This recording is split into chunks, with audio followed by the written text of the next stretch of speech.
이스라엘 유물관리국이 예루살렘 외곽에서 1500년 된 비잔틴 교회 유적을 발굴했습니다. 와, 저것 좀 봐. 마치 살아 움직이는 것 같네. 믿을 수가 없어. 머리가 터질 것 같아. 마치 몇 시간 전에 쓰인 글 같아. 정말 그래. 15세기 동안 갈릴리 호숫가의 진흙은 역사가 결코 알아채지 못하도록 감춰둔 비밀을 간직하고 있었다.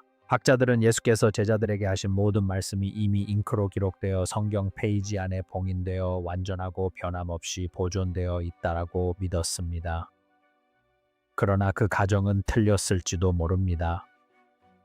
최근 갈릴리 호수 북쪽 가장자리에서 고고학자들이 물에 젖은 흙을 걷어내자 놀라운 것이 발견되었습니다. 비잔틴 제국 시대 이후로 손대지 않은 채 그대로 보존된 모자이크 바닥이었습니다. 그 돌들 사이에는 메시지가 담겨 있는데 그것은 양피지가 아닌 타일에 보존되어 있었습니다. 예수께서 베드로에게 직접 내리신 명령, 어느 복음서에도 기록되지 않은 명령, 이 말씀은 단순히 역사의 각주에 그치는 것이 아닙니다. 우리가 알고 있다고 생각했던 모든 것을 뒤흔듭니다.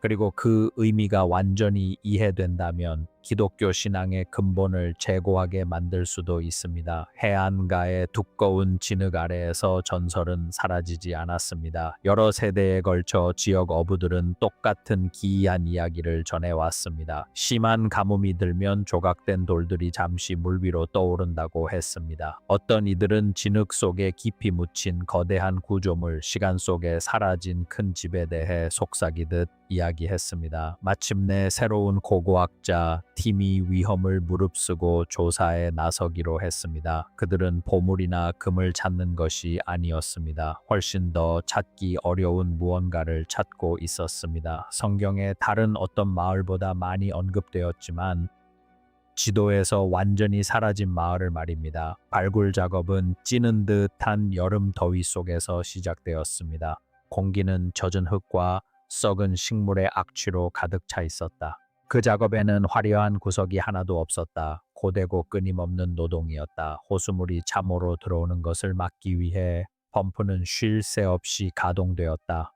땅을 한 뼘씩 팔 때마다 물은 마치 땅 자체가 비밀을 지키려는 듯 저항했다. 몇 주 동안 회의적인 시각을 가진 사람들이 옳았던 것처럼 보였다. 발굴팀은 끝없이 펼쳐진 진흙과 흩어져 있는 로마 토기 조각 몇 점, 그리고 점점 커지는 실망감 외에는 아무것도 발견하지 못했다. 사기는 점점 떨어졌다.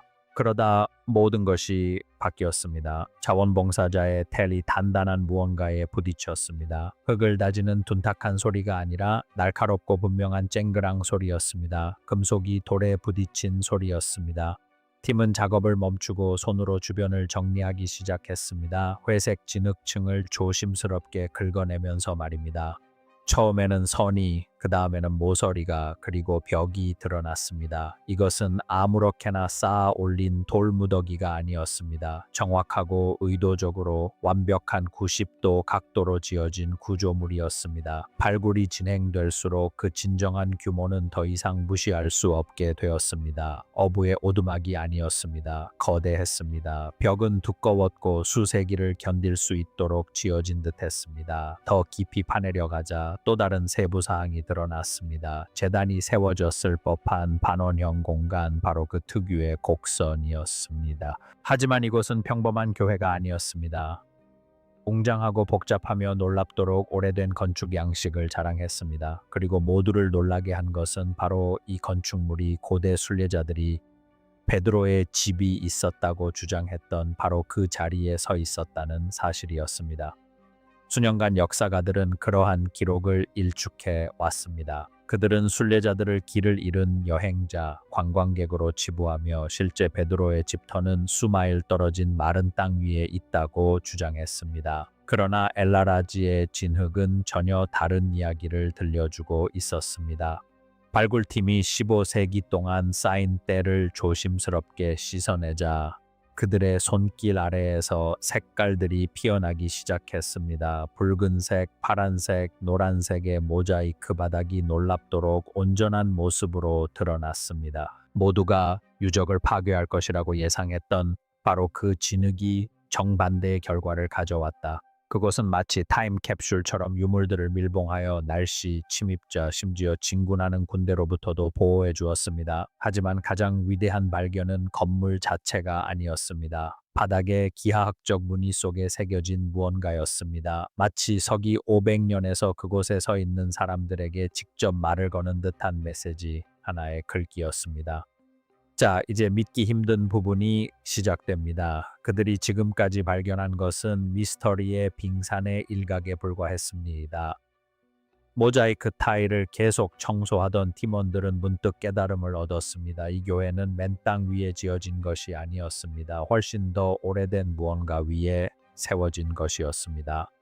그리고 그 아래층에는 2000년 동안 학자들을 괴롭혀 온 질문에 대한 해답이 숨겨져 있었습니다.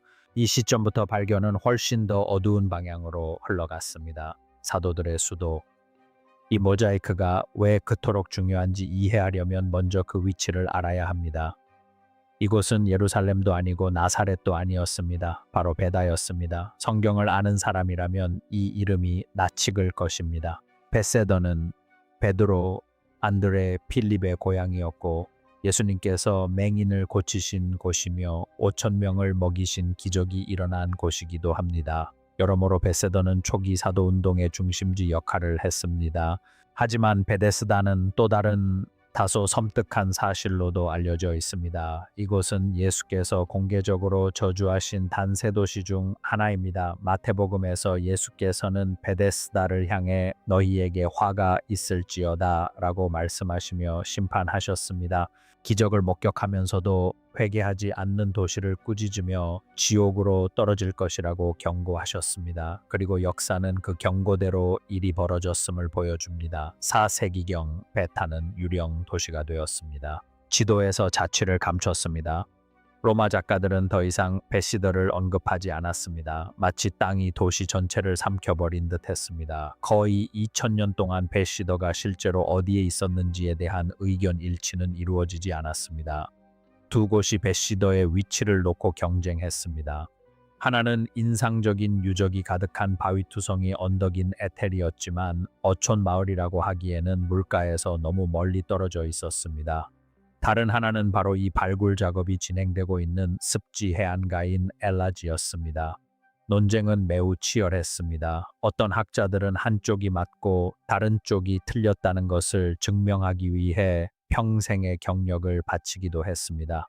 그러던 중 교회가 발견되면서 모든 것이 바뀌었습니다. 고고학자들이 비잔틴 모자이크 바닥 아래를 파헤치자 그들은 파괴의 흔적을 발견했습니다. 교회 아래에는 로마 시대의 주택들이 있었는데 부유층의 별장이나 관공서 건물이 아니었습니다. 어부들의 집이었습니다. 발굴팀은 나무로 만든 그물추, 낚싯바늘, 그리고 1세기까지 거슬러 올라가는 동전들을 발견했습니다. 이것이 바로 학자들이 기다려온 증거였습니다.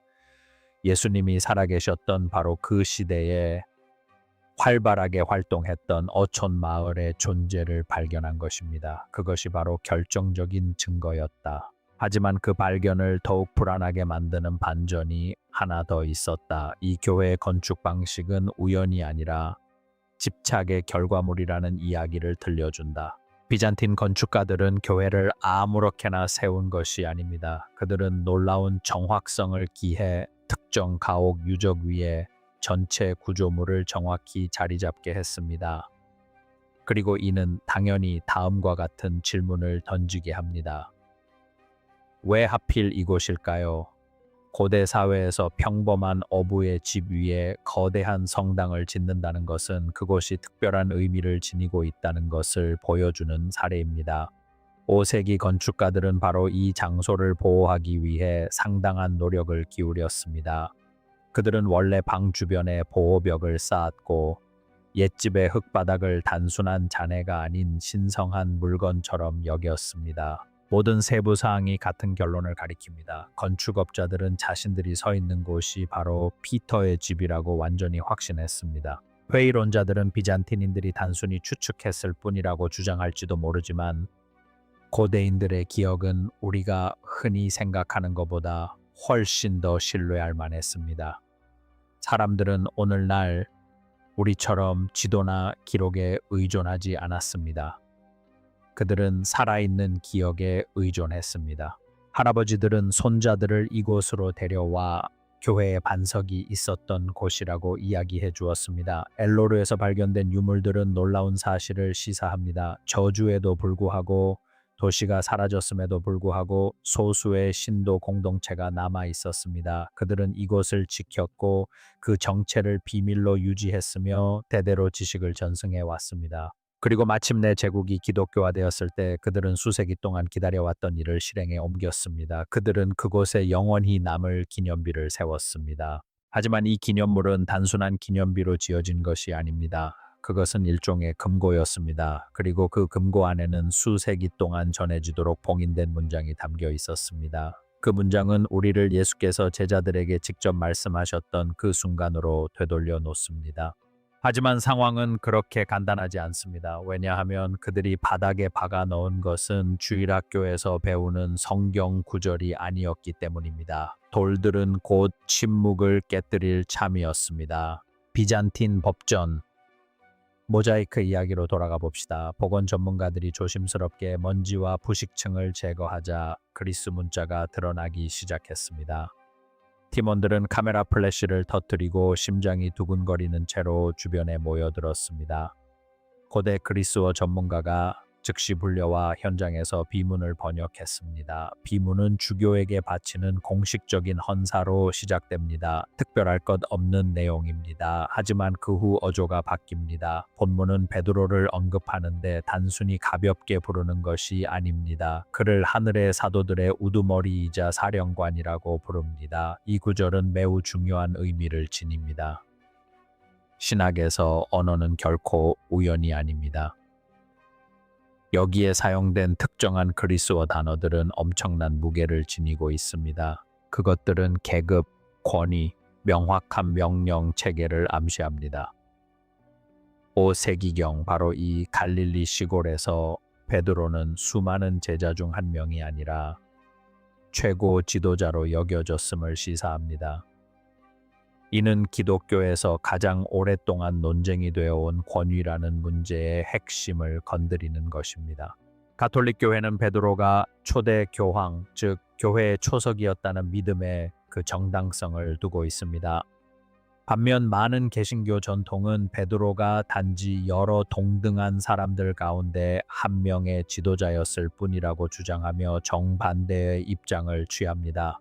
하지만 베드로의 고향 땅의 진흙 속에 묻혀있는 한 구절은 그가 최고 사령관이라는 견해를 뒷받침합니다. 이 구절은 베드로가 살았던 지역의 기독교인들, 즉 베드로가 통치자라고 믿었음을 보여줍니다.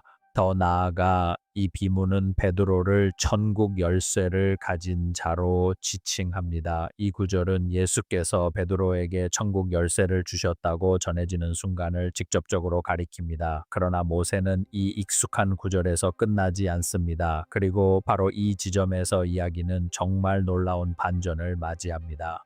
연구팀은 곧 그 비문이 단순히 하나의 글자 덩어리가 아니라는 것을 깨달았습니다. 비문은 원형 테두리, 즉 메달리온 안에 둘러싸여 있었습니다. 그리고 그 테두리 안쪽에는 거의 보이지 않는 더 작고 희미한 글자들이 새겨져 있었습니다. 마치 수세기 동안 수많은 발자국에 의해 서서히 마모된 것처럼 알아보기 어려웠습니다. 아니면 일부러 희미하게 새겨 넣어 자세히 볼 줄 아는 사람만 볼 수 있도록 의도한 것일지도 모릅니다. 맨눈으로는 글자가 거의 보이지 않았습니다. 그래서 연구원들은 첨단 영상 장비를 도입했습니다. 저구에선 스캐너를 사용하여 묵은 때와 세월의 흔적 아래를 들여다보았습니다. 화면에 이미지가 나타나자 천막 전체가 조용해졌다. 그들이 보고 있던 것은 비문의 연속, 즉 인용구였으며 주님께서 직접 제자에게 하신 말씀처럼 직접 화법으로 쓰여 있었다. 고대 교회에서는 성경 구절을 종종 계시하곤 했다. 벽이나 바닥에 적혀 있는 글귀였다. 그 부분은 특이한 게 아니었다. 하지만 이 글귀는 알려진 어떤 필사본과도 일치하지 않았다. 표준적인 인용구가 아니었다. 뭔가 달랐다. 변형, 변주 아니면 훨씬 더 불안한 무언가였을지도 모른다. 초기 버전이었을 수도 있고 나중에 삭제되었을 수도 있다. 발굴 현장의 분위기는 순식간에 바뀌었다. 이것은 더 이상 단순한 예술적 발견이 아니었다.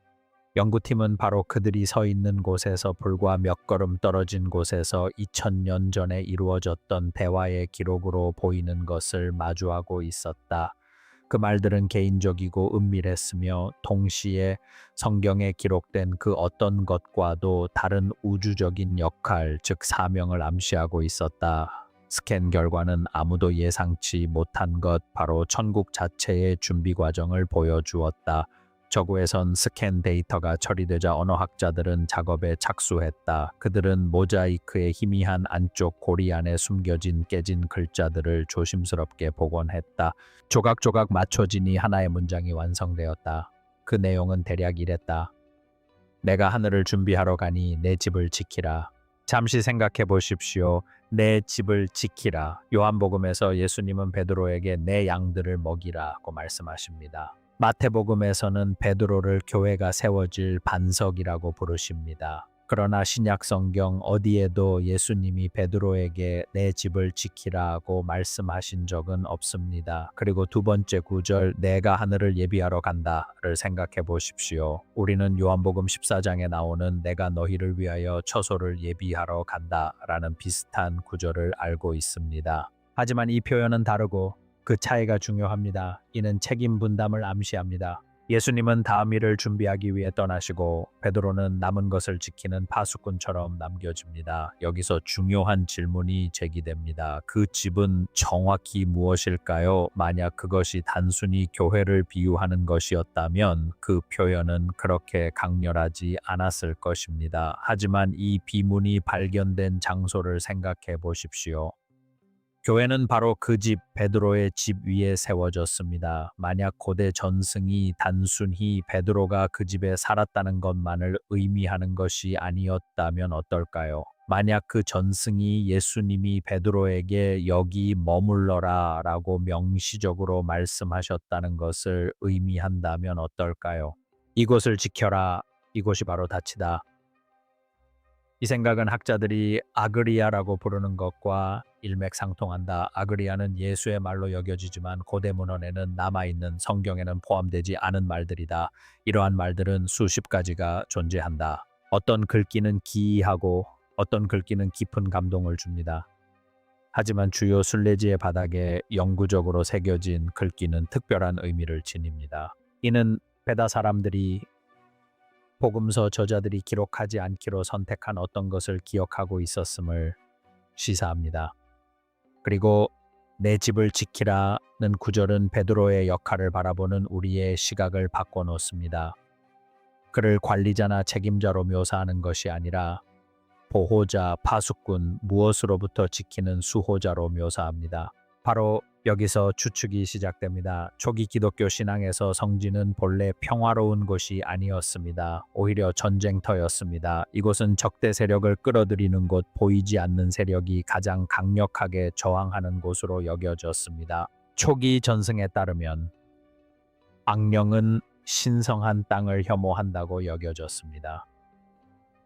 따라서 예수께서 베드로에게 성전을 지키라고 하신 것은 단순한 상징적 역할이 아니었을 가능성이 있습니다. 그것은 설교나 지도력을 훨씬 뛰어넘는 보호의 뿌리를 둔 영적인 의무였을지도 모릅니다. 이러한 발견은 또한 중요한 의미를 지닙니다. 전설과 현실 사이의 간극을 좁히고 이야기의 현실성을 부여하며 천국의 열쇠와 같은 추상적인 개념을 물리적이고 실질적인 것으로 바꿔놓습니다. 결국 열쇠는 실제하는 장소를 잠그고 보호하기 위한 것입니다. 모자이크는 초기 신자들이 갈릴리의 이 특정한 진흙탕, 바로 이 장소를 하늘이 지상에 세운 전초기지, 즉 대사관으로 여겼다는 것을 암시합니다. 그리고 베드로는 그곳에서 단순히 가르치는 교사가 아니었습니다. 그는 책임자였습니다. 주인이 돌아올 때까지 전선을 지키라는 명령을 받은 대사였습니다. 하지만 이 이야기에는 또 다른 의미가 숨겨져 있습니다. 역사를 넘어 신비로운 영역으로 나아가는 의미입니다. 바로 하늘을 준비한다는 것입니다. 이것은 실제로 무엇을 의미할까요? 은유라기보다는 마치 건축 공사처럼 들립니다.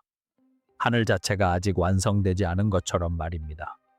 베드로가 지상에서 전선을 지키는 동안 그리스도는 다가올 미래를 적극적으로 만들어가고 현실 자체를 건설하고 준비하고 확장하고 있었다는 것을 암시합니다. 이는 대부분의 사람들이 주일 설교에서 듣는 사후 세계에 대한 비전보다 훨씬 더 역동적인 비전이었다. 팀은 즉시 이것이 엄청난 파장을 일으킬 만한 일임을 깨달았다. 이 한 문장은 땅과 하늘, 역사와 신학, 물질적인 것과 신성한 것을 하나로 연결하는 듯했다. 하지만 이런 발견들이 늘 그렇듯 훨씬 더 기묘한 가능성이 존재합니다. 퍼즐의 마지막 조각은 땅 속에 묻혀 있는 것이 아닙니다. 별자리에 새겨져 있습니다. 마지막 비밀이죠. 만약 우리가 내 집을 지키라, 내가 하늘을 준비하러 가노라 라는 문구를 문자 그대로 받아들인다면 불편한 질문을 던지지 않을 수 없습니다. 왜 하필 이곳일까요? 왜 지구상에 바로 이 지점일까요? 하늘을 준비하기 위해 지구상의 특정한 물리적 위치를 보호해야 할 이유가 무엇일까요? 일부 이단 학자들과 비주류 신학자들 사이에서는 지구상의 특정 장소가 일종의 다치 역할을 한다는 이론이 속삭여지고 있습니다. 물질 세계와 영적인 세계가 만나는 지점, 즉 위와 같이 아래도 그러하다는 것입니다. 이는 헤르메스주의 사상에 뿌리를 둔 고대 사상으로 물질 세계는 영적인 세계를 반영한다는 것입니다. 하지만 만약 그 생각이 상징적인 의미보다 문자 그대로의 의미를 지닌다면 어떨까요? 지구의 지형이 단순히 육지와 물로 이루어진 것이 아니라 일종의 회로와 같다면 어떨까요? 그리고 어떤 장소들이 연결고리 역할을 한다면 어떨까요? 예수께서 베드로에게 자신이 하늘을 준비하러 가는 동안 성전을 지키라고 하셨다면 베테르는 그러한 연결고리 중 하나로 이해될 수 있을까요? 접점, 문 세 개를 잇는 다리 같은 곳 말입니다. 패턴을 살펴보십시오. 이곳은 평범한 어촌 마을이 아니었습니다. 불가능의 중심지였고 맹인이 시력을 되찾은 곳, 무에서 유를 창조하여 사람들을 먹여 살린 곳, 에너지 보존의 법칙을 거스르는 사건이 일어난 곳, 예수께서 중력에 도전하여 물 위를 걸으신 곳입니다. 순전히 종교적인 관점이 아닌 공상과학적인 관점에서 바라보면 뭔가 불안한 것이 드러납니다. 이곳에서는 물리법칙이 훨씬 모호해 보였고 세계 사이의 경계는 매우 취약하게 느껴졌습니다. 현실 그 자체가 유연하고 실시간으로 재구성될 수 있는 것처럼 보였다. 그래서 어쩌면 집을 지키는 행위는 건물을 보호하는 것, 심지어 공동체를 보호하는 것조차 아니었을지도 모른다. 어쩌면 애초에 건물을 지키는 것이 목적이 아니었을지도 모른다. 어쩌면 그것은 침입을 막고 관문을 안전하게 지키는 것이었을지도 모른다. 이러한 생각은 초기 교회가 나중에 거부하고 파괴한 고대의 신비주의 문헌인 영지주의 경전과 불편할 정도로 잘 맞아떨어진다. 그 경전들 중 상당수는 빛과 물질, 천국과 물질 세계 사이의 경계를 지키도록 임명된 수호자와 문지기에 대해 이야기한다. 라라지에서 발견된 모자이크는 더 오래되고 신비로운 형태의 기독교, 즉 온전하게 남아있지 못하고 결국 로마에 의해 매끄럽게 다듬어져 주교와 교황의 더 안전한 체계로 재구성된 더 야성적인 우주적 요소들이 교리, 돌, 그리고 침묵 아래 묻혀버린 형태의 기독교에 살아남은 조각일지도 모른다. 이 발견은 우리로 하여금 사도들을 다른 시각으로 바라보게 합니다. 단순히 옷을 입은 교사가 아니라 훨씬 더 큰 무언가의 참여자이자 우주적 틀 안에서 움직이는 존재로 말입니다. 베드로는 단순히 지도자로 승진한 어부가 아니었습니다. 그는 남겨진 자 파수꾼 수호자였으며 단순히 상징적으로 왕국의 열쇠를 맡은 것이 아니라 어쩌면 위대한 건축가가 다른 세상에서 작업을 시작하는 동안 문을 지키는 열쇠를 맡은 것이었을지도 모릅니다. 이는 승천이 단순한 작별 인사가 아니었음을 시사합니다.